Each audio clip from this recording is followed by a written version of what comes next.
अंगणवाडी सेविकांनी गेल्या 41 दिवसांपासून विविध मागण्यांसाठी आंदोलन जे आहे ते सुरू केलेलं आहे। मात्र आता गुणरत्न सदावर्ते यांनी या आंदोलनाविरोधात जनहित याचिका जी आहे ती दाखल केलेली आहे। आपल्यासोबत बोलण्यासाठी अंगणवाडी कर्मचारीचे राज्याचे पदाधिकारी आहेत। सर, सदावर्तेंनी याचिका दाखल केलेली आहे की 74,000 बालकं जे आहेत ते कुपोषित झालेले आहेत, कारण अंगणवाडी कर्मचाऱ्यांचा संप सुरू आहे। काय नक्की भूमिका आहे आपली, काय उत्तर असेल सदावर्तेंना? गुणवत्ते सदावर्तेंना माझं असं सांगणं आहे, अंगणवाडीमध्ये काम करणाऱ्या या महिला प्रामुख्याने विधवा, परित्यक्त्या, प्रौढ कुमारिका आणि बहुजन समाजाच्या आणि दलित महिला आहेत। अत्यंत गरीब आहेत, त्यांना मानधन अत्यंत तुटपुंज मिळतं। सेविकांना 10,000 मिळतं, मदतनीसना 5,500 मिळतं। आजच्या महागाईच्या काळामध्ये ते जगू शकत नाहीत आणि त्यांनी ही जी जनहित याचिका दाखल केली, 74,000 मुलांचं कुपोषण होतं आहे हे ते म्हणत आहेत, पण ह्याला जबाबदार कोण आहे? ह्याला जबाबदार शासन आहे।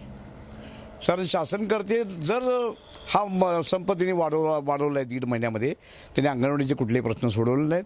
आत्तापर्यंत त्यांनी आम्हाला सांगितलं होतं आम्ही तुम्हाला ग्रॅच्युटी देऊ, पेन्शन देऊ, मात्र त्यांनी कुठल्याही प्रकारे लेखी आश्वासन दिलं नाही। त्यामुळे हा संप वाढलेला आहे। आम्हाला पण संप करायची हौस नाही, त्या लहान बालकाची आम्हाला पण खूप कीव येते। गरोदर माता, स्तनदा माता ह्यांना सेवा मिळत नाही, त्याचंही आम्हाला खूप वाईट वाटतं।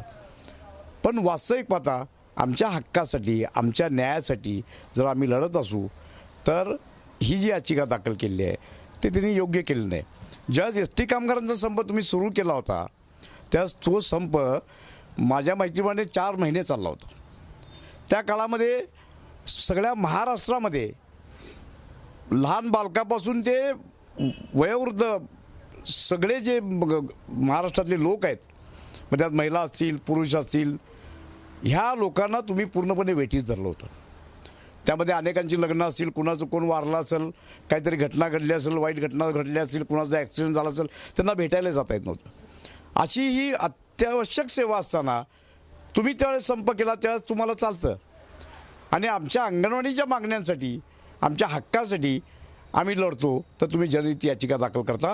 मग माझं म्हणणं सदावर्तेंना असंच आहे, तुम्हाला जनहित याचिका तुम्ही जी दाखल केली, मग तुम्ही ही पण जनहित याचिका दाखल करा की माननीय सर्वोच्च न्यायालयाने निकाल दिला आहे, अंगणवाडी कर्मचारींना शासकीय सेवेचा दर्जा द्या, त्यांचं पद हे स्टॅच्युटरी पद आहे, वैधानिक पद आहे।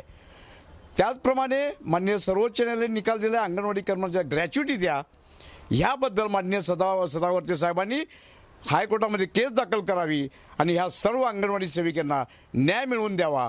आम्ही हा संप आमच्या हाऊस म्हणून केली नाही, ह्या गरीब अंगणवाडी कर्मचाऱ्यांचं कुटुंबामध्ये सुद्धा लहान बालक आहेत, ते सुद्धा कुपोषित आहेत, ते सुद्धा उपाशी आहेत, त्याचा कुठंतरी विचार केला पाहिजे।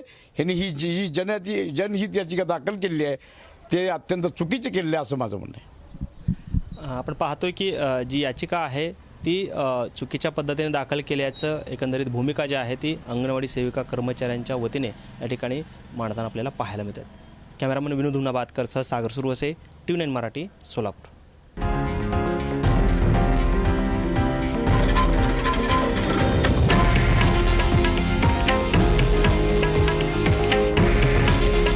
हे आहे देशातील नंबर 1 न्यूज नेटवर्क आणि आपण पाहत आहात TV9 मराठी। काळजी तुमची, हित महाराष्ट्राचं।